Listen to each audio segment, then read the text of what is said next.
आज मी तुमच्यासोबत healthy पिझ्झाची recipe share करणार आहे. आता हेल्दी म्हणजे काय? तर हे आपण गव्हाच्या पिठापासून बनवलेलं आहे आणि खूप चवीला छान लागतो. बिना ओव्हन बनवणार आहोत, त्यामुळे सहज कोणीही बनवू शकतं.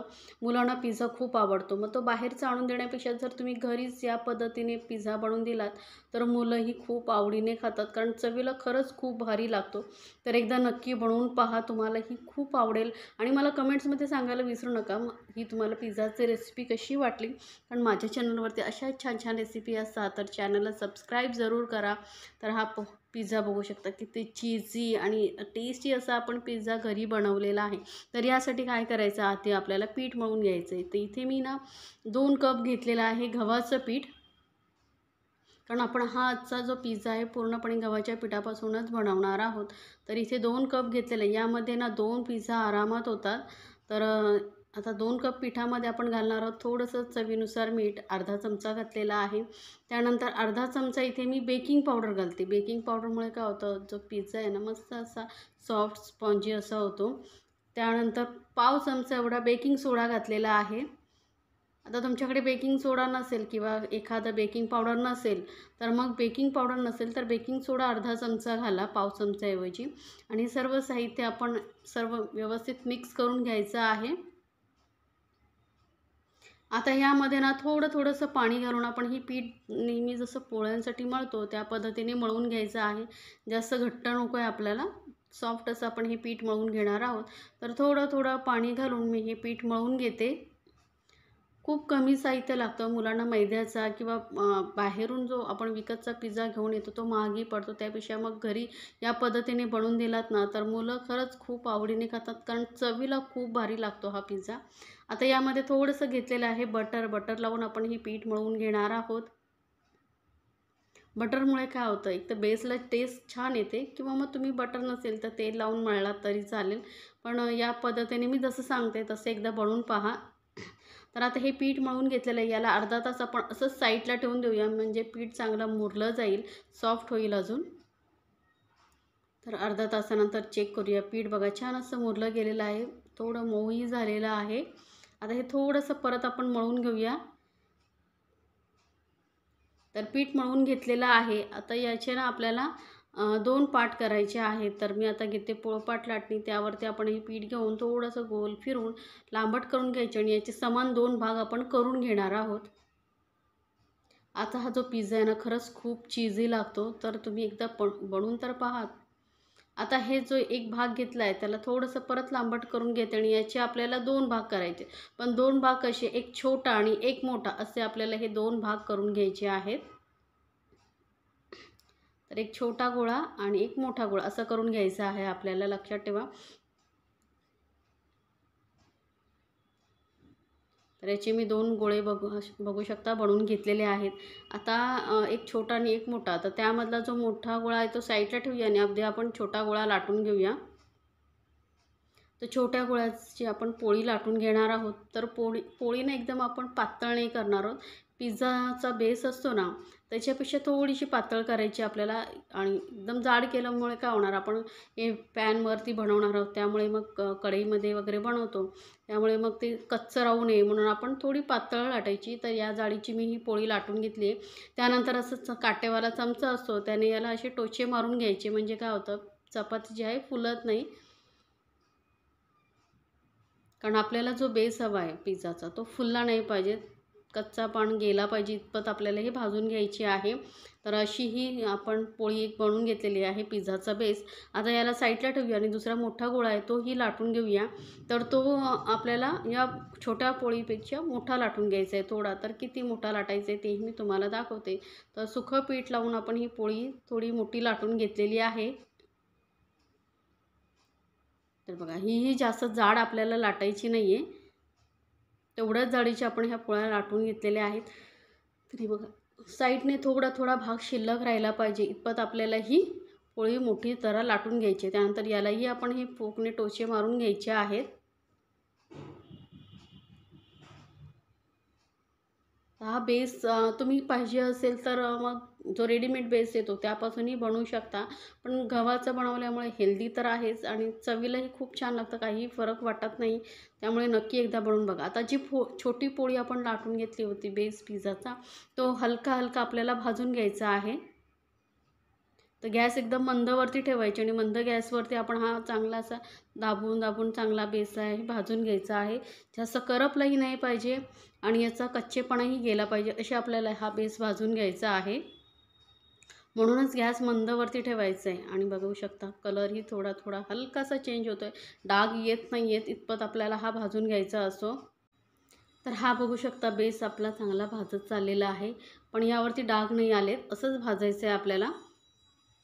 तर हा आपला पिझ्झाचा बेस एक भाजून तयार झालेला आहे.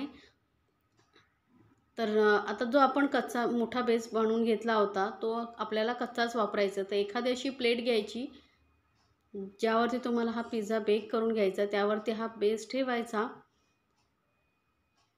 आणि त्यानंतर यावरती लावायचं आहे आपल्याला पिझ्झा सॉस. मार्केटमध्ये इझिली तुम्हाला मिळतो तो पिझ्झा सॉस घ्यायचा आणि लावायचं आहे.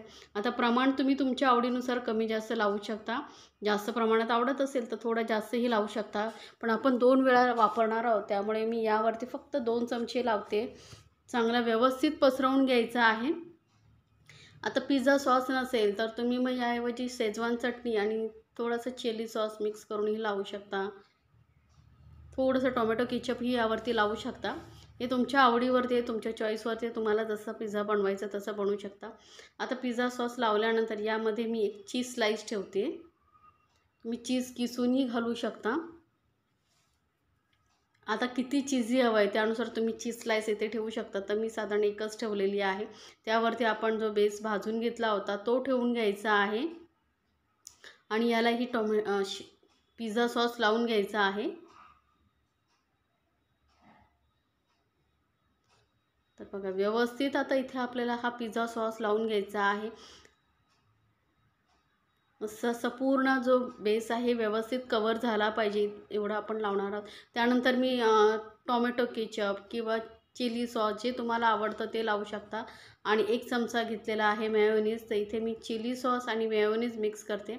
चिली सॉस नसेल तर टोमॅटो केचपही लावू शकता. मेयोनीज लावल्यामुळे काय होतं, जो पिझ्झा आहे ना मस्त क्रीमी क्रीमी असा लागतो.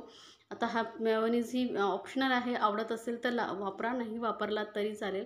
व्यवस्थित पसरवून घेतलेला आहे बेसवरती.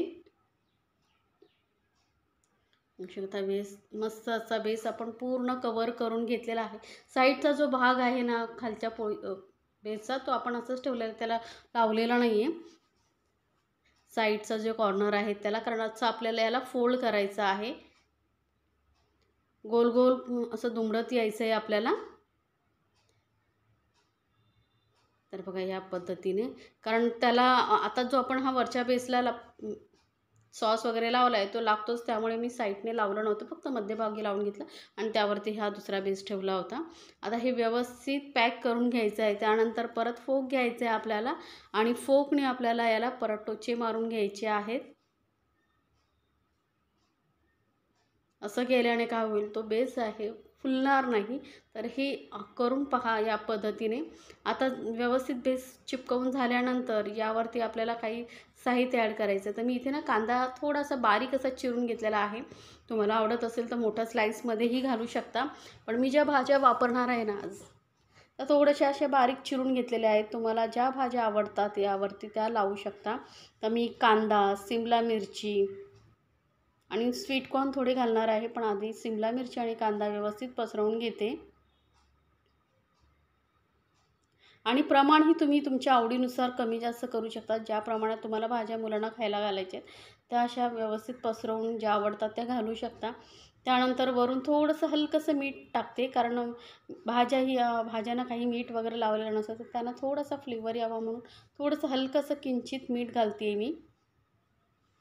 सॉसेसमध्येही मीठ असतात. त्यानंतर इथं पिझ्झा किंवा सीझनिंग ऑरिगॅनो जे तुमच्याकडे असेल ना ते तुम्ही इथे वरती घालू शकता आणि प्रमाण तुम्ही तुमच्या आवडीनुसार कमी जास्त करू शकता. थोडेसे चिली फ्लेक्स घालते, म्हणजे काय होईल, पिझ्झा खाताना फिका फिका लागला नाही पाहिजे, टेस्टी लागला पाहिजे. कारण पिझ्झा सॉसही लावलेला आहे आपण, मेयोनीजही लावलेला आहे, त्यामुळे गोड तिकडचे सर्व फ्लेवर येतील. वरून थोडंसं कॉर्न घालते हे कॉर्न मी उकडून घेतलेले आहेत. तुम्हाला आवडत असेल तर जे कच्चे आवडत असतील तर कच्चेही तुम्ही घालू शकता. पण उकडून घातल्यामुळे काय होतं, त्याचा कच्चेपणा निघून जातो. खाताना कच्चा कच्चा लागत नाही. त्यानंतर आपण इथे वरून चीज किसून घालणार आहोत. चीजही तुम्हाला आवडतं त्या प्रमाणात तुम्ही कमी जास्त घालू शकता. जास्त जर चीजही बनवायचं असेल तर अजूनही वरून चीज स्लाईसही ठेवू शकता. हे तुमच्यावरती डिपेंड आहे. तर मी घालते भरपूर प्रमाणात चीज, कारण मुलांना माझ्या चीज खूप आवडतं. मग कारण बाहेरचा जो पिझ्झा असतो ना तो खूप चीजी असतो, त्यामुळे मुलांना आवडतो. मग घरी बनवतो तोही त्याच पद्धतीने बनवूया. वरून थोड्याशा भाज्या मी परत लावते, म्हणजे काय होईल, दिसायला सुंदर दिसेल हा पिझ्झा.